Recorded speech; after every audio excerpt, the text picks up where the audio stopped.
The UK, it's a bit broken. It might sound like hyperbole, but it isn't. Once regarded as one of the world's foremost powers, the UK now confronts unprecedented challenges at one of its weakest moments in centuries. For years, those in Westminster have managed a slow decline that has left Britons poorer, unhappier, and more divided than ever before. Nurses are relying on food banks, pensioners are forced to choose between heating their homes or affording a meal, and public services are near their breaking point. But how did we get here? What is the state of the UK today, from its infrastructure to its economy? And what has been the political fallout across the nation? Today we're asking, where exactly did the great in Great Britain go? So when it comes to managing the building blocks that prop up a nation, physical infrastructure, public services, and the economy, it is clear that the UK is seriously suffering. There is no doubt that other issues such as welfare reform and immigration are also at the forefront of British political discourse today. And while we'd love nothing more than to open up those particular cans of worms, each comprehensive enough to warrant its own video, we're going to stick to the material matters. Bricks, mortar, people, cash. And this will show just how the UK is chronically underperforming. Now, we got a lot to cover regarding the UK, particularly because much of its physical infrastructure is old and crumbling, and building more is super expensive. Many of these issues interact and overlap, so you might notice that some points reappear in more detail as the video progresses. To begin, however, we're going to cover the main nation-building categories: housing, health, education, law enforcement. All right. First of all, housing, because it's one of the biggest elephants in the room when it comes to issues facing the UK, even though it's not exactly a sexy topic. Unless your house is really sexy, I suppose. But here's why it's important. At present in the UK, there's a major housing shortage, a situation that has persisted since the late Margaret Thatcher government of the 1980s. During that era, large swaths of council houses, that is affordable public housing built by the state, were sold off under the Right to Buy scheme, which allowed council tenants to purchase their homes for a discounted rate. Now, there's nothing inherently wrong with that policy, but the number of council houses built each year began to flatline after Thatcher's tenure and remained low under successive governments. In the mid-1970s, between 100,000 and 150,000 council houses were completed annually. However, during New Labour's 13-year time in government, beginning in 1997, only 562 new council houses were built per year. Meanwhile, the total housing stock also saw a significant decline, from a peak of over 350,000 houses constructed per year in the late 1960s to as low as 100,000 around 2010. As a result, demand has outstripped supply, leading to a drastic rise in house prices over the decades. Take the average house price in 1983. That was around £26,000. Sounds insane today. The average income for an individual back then was around £8,500, so buying a house was statistically worth a little over 3 times what someone would earn in a year. With diligent saving or the help of a working partner, many could realistically get themselves on the housing ladder within a few years. In 2023, exactly 40 years later, the average house price had risen to around £280,000, while the average individual income was £33,000. This means that the income-to-house price ratio has skyrocketed from roughly 3 to almost 8.5. The housing shortage creates widespread challenges for people who, in a market with sufficient supply, could easily get on the property ladder. What used to be a few years of diligent saving has now turned into almost a decade of hard work. In addition to the minimal council house building, issues with planning permission and local NIMBY attitudes frequently stall new housing developments. This is a recurring theme in the UK. For decades, local councils have held the power to block projects or impose massive costs on them. Whether it's the now infamous high-speed 2 rail line or the essential housing stock, local councils have contributed to grinding building in Britain to an expensive halt. But you might be wondering, well, why oppose new houses? Well, that's mainly because councillors and the people they represent fear that new developments will drive existing house prices down. In the UK, owning a house is often the only means by which most people build serious wealth in their lives, so lowering house prices can be tantamount to tampering with a person's nest egg. Others claim that additional building will spoil the beauty of local areas or places too great a strain on local services. Furthermore, when houses are finally built, entire estates are often snapped up by companies to rent out, further constricting supply and draining money from people's wallets, usually at the behest of unscrupulous landlords. This situation would be problematic on its own. I mean, just look at Australia, Ireland, or Canada to witness the hardship that arises when young people are priced out of the housing market. But the UK faces an additional complication that these other countries don't: a simultaneous crisis in the NHS. Alright, so the UK's National Health Service, it was established in the aftermath of World War II to provide free healthcare to citizens at the point of need from cradle to grave, with funding coming from taxes. Today, however, the service is grappling with significant challenges. Whilst many regard the NHS as a financial black hole, a not fit-for-purpose institution that consumes ever-increasing resources and funding, this label is more politically charged than it is strictly accurate. It is true that the NHS's funding rises every year in total, largely because the UK's population continues to grow. However, when you assess these figures in context, you begin to see the staggering mismanagement of an entire nation's healthcare. The Public Health Grant is a fund provided by the government to local authorities in England to support healthcare services, such as doctors' surgeries. Yet an independently commissioned 2024 report published by the government showed that this fund has been slashed in real terms by over a quarter since 2015. Clearly, these cuts have had notable knock-on effects. People are often unable to secure a doctor's appointment without jumping through many hoops. Many end up on waiting lists for essential operations that, if delayed for years, contribute to the deaths of around 14,000 people a year. Consequently, more individuals are opting to pay for private healthcare services through insurance to see a doctor in a shorter amount of time, somewhat like the American system, although with far fewer private services available in Britain. Meanwhile, the NHS lacks enough ambulances and drivers to attend every major emergency simultaneously. The shortage means that critically injured people can be left waiting for hours only to be informed that, well, the ambulance isn't actually coming. Add to this the challenges posed by an aging population, an increasing number of people needing care due to issues like poor housing conditions, the pandemic, and the rise of mental health crises among young people, and the situation becomes a recipe for disaster. But this did not occur by happenstance. During the 2010s, in response to the Great Recession, the Conservative government implemented the policy of economic austerity throughout the country, which mostly amounted to budget cuts for national services in order to reduce the national debt. Between 2010 and 2015, the NHS budget grew by just 1% per year, the lowest annual increase since its inception, even as inflation soared past that rate. For reference, apart from those 5 years, the budget's growth rate never dropped below 2.3%. Under New Labour, it was as high as 5.6%. In terms of actual value, this resulted in a mere £8 billion increase in the NHS budget over those 5 years. And that sounds like a lot of money, and it is a lot of money, but the rise in the budget from just 2024 to 2025 will equate to £10 billion by itself. So in real terms, the budget barely moved for half a decade, leading to shortages, cutbacks, outdated equipment, and crumbling hospitals by the 2020s. Meanwhile, the UK population increased by almost 10% during that period, and with an aging demographic, reliance on healthcare infrastructure grew even more. Although the budget continues to rise every year, it is not keeping pace with the growing needs of the UK's population.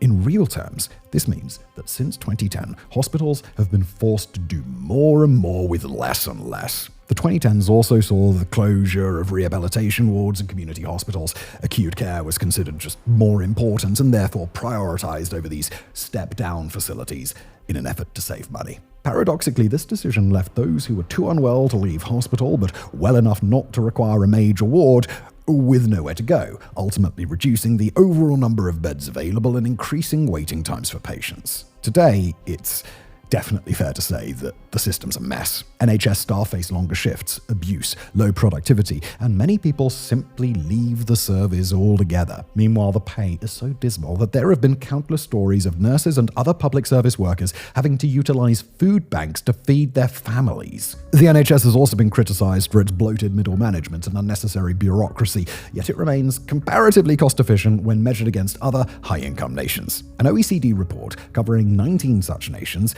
found that only Germany had a smaller percentage of citizens, 1.53%, spending more than a tenth of their household income on health. Meanwhile, only Canada had greater universal coverage. Where the NHS lags behind is the number of doctors, nurses, beds, and equipment, a shortfall that ultimately comes down to investment issues. For example, let's compare near-peer Germany. The UK has 3 doctors and 8.5 nurses per 1,000 people, while Germany has 4.5 doctors and 12.1 nurses per 1,000 people. In fact, among all 19 high-income countries mentioned earlier, the UK did not surpass a single one in both staffing categories. For instance, Canada had fewer doctors but more nurses, whereas Italy had fewer nurses but more doctors, at least of 2019 when the data was recorded. Regarding equipment, the UK had 16.1 CT and MRI machines per million people in 2019, with no other country having fewer than 24.7. Japan, for instance, had 10 times the UK's number at 166.7 machines. Now, I'm sure you're starting to see the problem here. It isn't simply a matter of inefficiency. The real issue is chronic underfunding and neglect, which have stretched a once efficient system simply beyond its limits. The outcome is an avoidable mortality rate that is surpassed only by that of the United States among these 19 countries. And look, no offense to our American viewers, I know it's the majority of you, but not quite as bad as the US healthcare system is not seen as a strong endorsement in most of the world. The NHS model works. The numbers back this up, but only when it's adequately funded to meet the nation's needs. Okay. Let's turn to schools. The UK has been known for its robust education system, so one might assume that things are running smoothly. But it's more complicated than that. UK school scores, when compared to the rest of the world, are generally average or even above average in many subjects. In fact, the UK ranks about 7th in the world on the UN's Education Index, a score that indicates how well developed a country's education system is. So, all great, right? Well, no. Teachers in schools across the UK are undervalued when considering the long hours they work and the immense responsibility they bear in educating the next generation. The average full-time salary in the UK is about £37,000 per year. That's roughly $50,000 US. A teacher's starting salary in the UK is £31,650 per year, or about $42,000 US outside of London, while in London it's closer to £39,000 or $53,000. However, bear in mind that in London, both the average full-time salary and the cost of living are much higher. These statistics are not dissimilar to those in other parts of the world that have similar economic conditions. In fact, while UK teachers' wages among OECD countries may start slightly below average, real wages for teachers aged 25 to 64 are just a little over the OECD's average rate, according to the World Economic Forum. There is a crucial distinction to be made here. In 2019, The Guardian reported that teachers in England worked 47 hours per week on average during the school year. That's 8 more hours than their OECD counterparts, and in places like Finland, it's 13 hours higher. Worse still, the same report showed that 25% of teachers in England work in excess of 60 hours per week. So even if their salaries are higher on paper than those in other OECD countries, they're often putting in far more work on average, which wrecks the work-life balance that their international equivalents enjoy. For a relatively mediocre level of pay in exchange for extraordinarily long hours, teachers, much like other public employees, experience high levels of stress. Many face severe school funding shortages. Indeed, a Guardian report in 2024 noted that 79% of primary school teachers are spending their own money to provide essential supplies for their students, while the figure for secondary schools stands at 62%. Meanwhile, some school buildings are literally crumbling. The RAAC concrete scandal, which came to light in recent years, revealed that certain schools were built with inadequate materials in order to save money, only to then fall apart years later and endanger children's lives. The government's efforts to rectify these issues have so far been slow going. It was also revealed this year that over 1.5 million children, that's equating about 15% of all students, are studying in dilapidated school buildings. Now, with all of that in mind, it is nothing short of a miracle that the quality of the UK's education system has not yet waned. But it doesn't stop with primary and secondary education. Higher education is also in major trouble. After tuition fees were tripled in England and Wales by the coalition Conservative and Liberal Democrat government in 2012, students found themselves taking on enormous loans in order to receive a higher education, something that will sound strangely familiar to our American viewers, hello again. Now, there is nothing wrong with this in theory. Graduates should usually secure good jobs that allow them to repay those loans before they're eventually forgiven after a few decades. And you could almost think of it more like a sort of tax. Graduate opportunities in the UK are becoming severely limited. Up until recently, it was considered standard in British society that you had to go to university to get a good job. However, over time, degree inflation has set in, with 37.5% of young people entering higher education in 2022. Going to university in the UK back in the 80s was significant and set you apart in the job market. But today, that's no longer the case, is it? Today, it's almost seen as more of a cultural phenomenon, a rite of passage for young people. Even so, many still choose to go simply because they're unsure of what else to do. This oversaturation of graduates led to a situation where the number of new grads eventually outpaced the available white-collar job opportunities. In short, many graduates today find themselves saddled with tens of thousands of pounds of debt for a degree that didn't give them a leg up in the job market. Graduates emerge from their education ready to secure a job, only to encounter employers demanding practical skills and experience for grad roles, qualities they just haven't acquired yet. Meanwhile, optimization tools and AI threaten to automate away other professions that would previously have been taken up by new grads. So, graduates aren't landing the jobs they expected, and although they are still seen as more highly paid in the long term, that gap is steadily shrinking. An OECD report published in 2024 noted that 37% of employees in England were overqualified for their roles. Many British viewers will be familiar with that person, a master's degree holder working in a coffee shop, for example, might have been that person. The rise in the UK's minimum wage has also played a part, and has more than doubled for adults since the new millennium. That's great news for the average Joe working in a supermarket, but it's become a growing point of resentment among new graduates who, in real terms, attend university and pile up debt only to emerge with limited prospects and earnings roughly equivalent to Jeff, the shelf stacker at Aldi. And Jeff doesn't have any debt. For some time now, there has been a growing perception that going to university in the UK is no longer considered worth it, with alternative routes for education and skills attainment slowly gaining traction. But that's cold comfort for the graduates sending out hundreds of job applications each week and just getting nowhere. Apprenticeships and skill-based schemes designed to steer people into more practical forms of employment are in place, but they suffer from limited government funding. Additionally, many companies are unwilling to pay for training their employees to even a basic minimal level. As a result, a segment of the workforce finds that they cannot upskill or reskill without essentially starting from scratch. This forces thousands of graduates to apply for entry-level jobs merely to get on the ladder, a race to the bottom that further hurts an anemic economy desperately in need of more working people. And all of that sounds really quite bad, doesn't it? So what are the authorities doing about all of this? Well, they're also struggling, particularly when it comes to crime. Don't get me wrong. Headline levels of crime, according to the ONS Crime Survey for England and Wales, have fallen dramatically since 1997 and they continue to decline. However, due to lack of investment, you might be forgiven for not recognizing this overall trend. In spite of the broad decrease, certain types of crime have continued to rise across England and Wales. Pickpocketing, for instance, and the now internationally famous levels of knife crime. Everyone and their mother has seen people in London having their phones snatched by individuals on mopeds or witnessed gang members waving machetes at each other in the street. Across the country, British police appear increasingly stretched thin, with the number of officers per capita now lower than it was in 2010. Although recent recruitment drives have bolstered the forces, public trust in the force is nearing an all-time low. Many people nationwide are being given crime figures for cases that simply go ignored. For example, in Q1 of 2015, the rate of crimes in England and Wales that led to a charge or summons was 15.5%.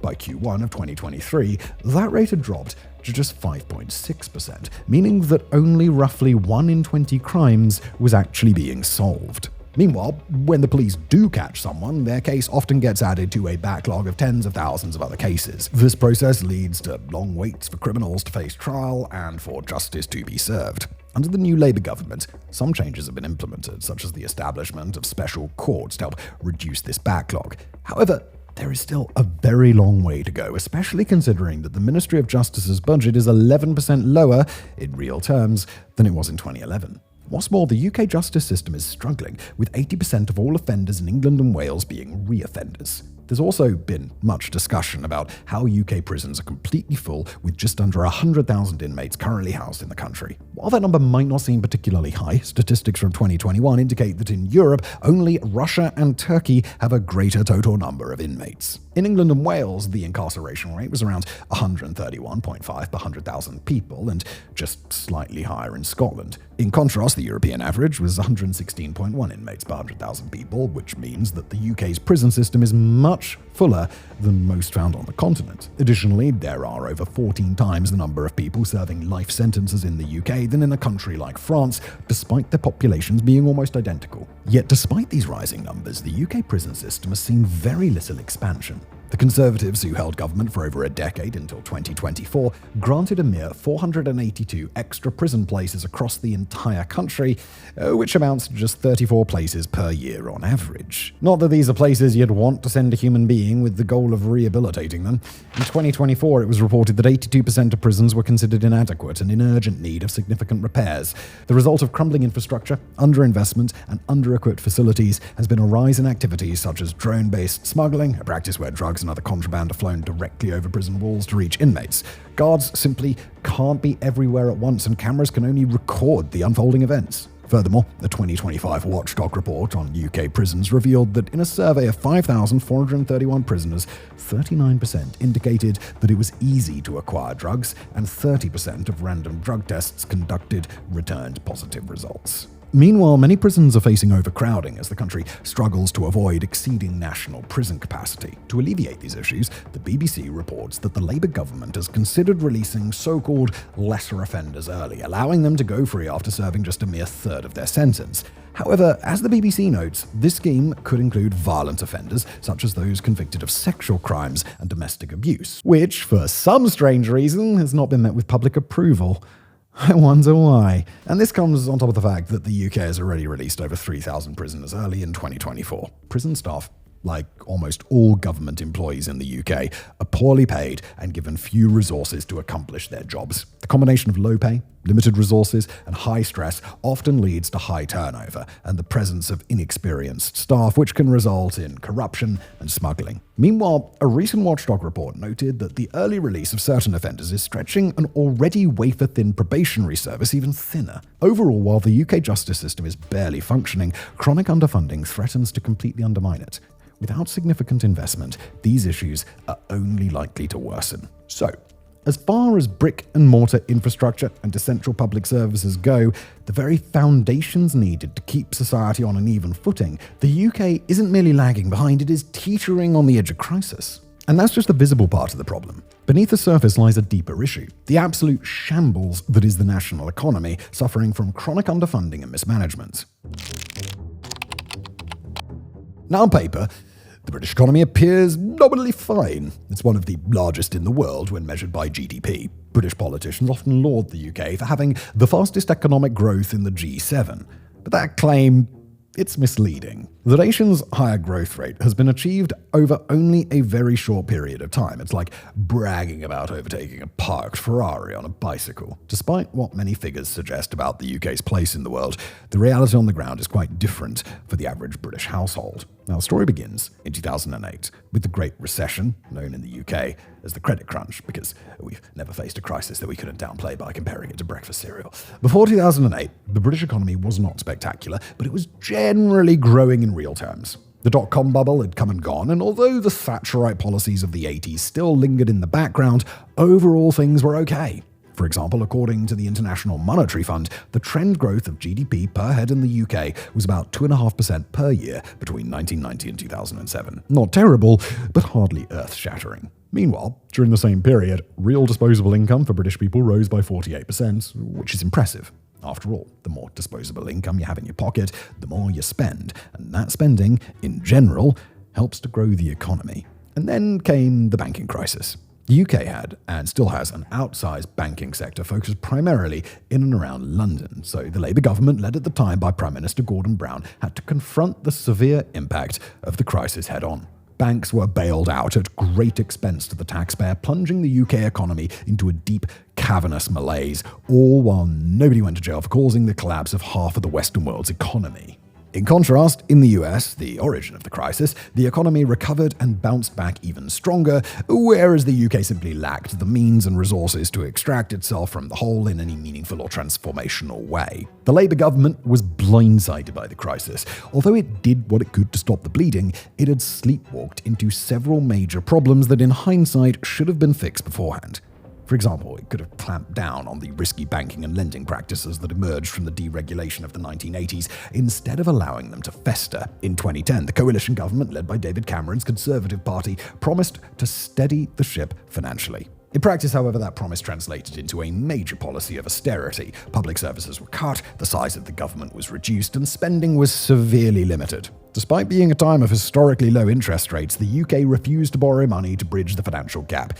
It's estimated that between 2010 and 2019, over £500 billion were cut from public spending. This underinvestment in public services is what we now see across the UK. Ultimately, however, despite promises of balancing the books, restoring confidence in the markets, and having businesses fill in for the roles that the state would leave vacant, none of that materialized. Instead, the economy stalled further, entering a double-dip recession in 2012, and rather than experiencing financial shock therapy, everyone received nothing more than a financial shock. The ensuing malaise persisted long after the recession's immediate effects had subsided. That off-cited 48% figure of real disposable income growth per head, from 2008 onward, it was only 14%. Similarly, the trend of GDP growth of 2.5% per head barely reached 0.7% in the years that followed. Among wealthy nations, only Italy, plagued by similar economic struggles and teetering on the edge of a sovereign debt crisis, fared worse.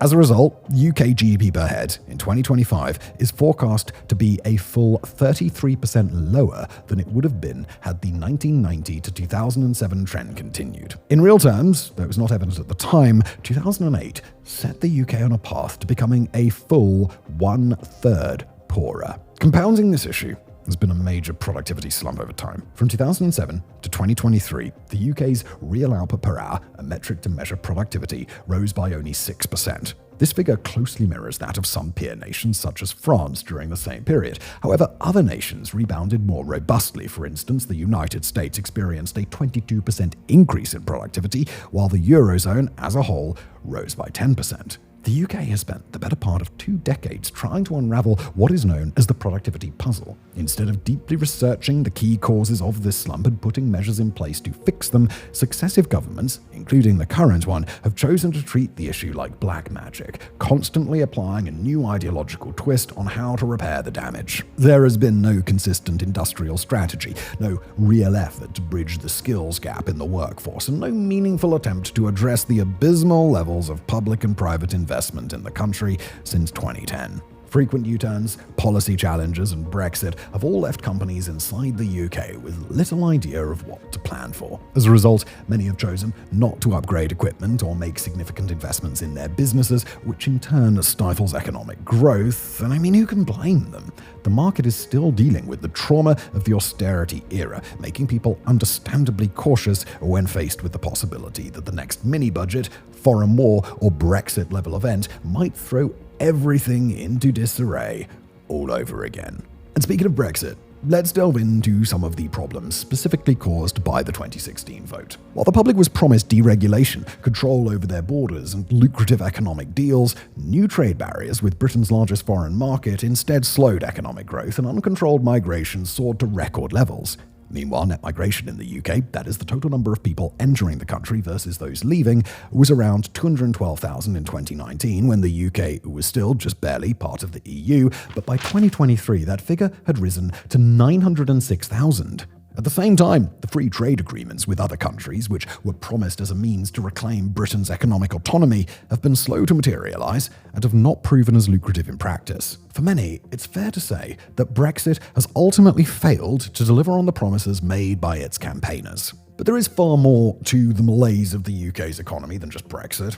The economy began to slow down and suffer well before Nigel Farage captured public opinion. When it comes to the economy, the UK suffers from a lack of long-term planning. It seems to lumber from crisis to crisis until the government in power is eventually voted out. The economy has long relied on London's massive productivity output to buoy the rest of the country, but that approach is no longer effective. Other regions need to be uplifted on their own merits, yet various schemes designed to invest in local communities and level up areas like the north of England have yet to bear any real fruit. That wasn't always this way in northern England and Wales, which once served as industrial powerhouses spearheading the country's growth.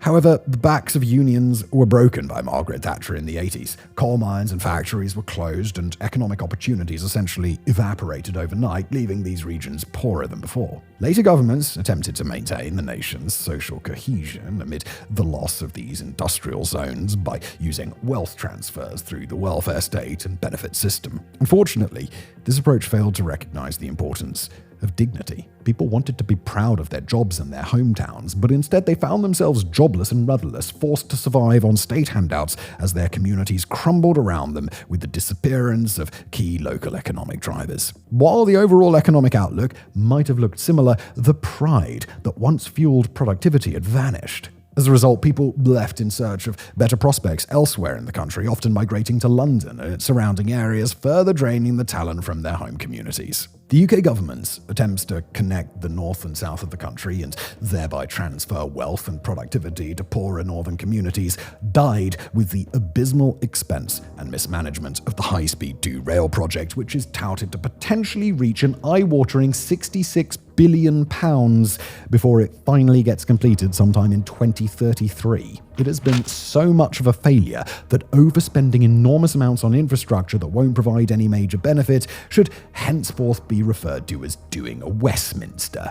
This is a callback to that problematic NIMBY culture that we talked about earlier. It's bad enough if one local authority can impose incredibly high costs on a section of the rail line by, for example, requiring it to go entirely through tunnels. But when every local authority does the same, the price of infrastructure absolutely skyrockets. The Labour government has pledged to reform planning rules to curtail local authorities' ability to hinder building and growth, but it will face a lot of pushback, and it will be a slow path to recovery as far as the economy goes. Meanwhile, industrial economic sectors such as manufacturing have suffered from underfunding, becoming relics of a bygone era in the UK. Firms are burdened by extortionate energy prices and high costs of doing business, often making offshoring a more attractive option.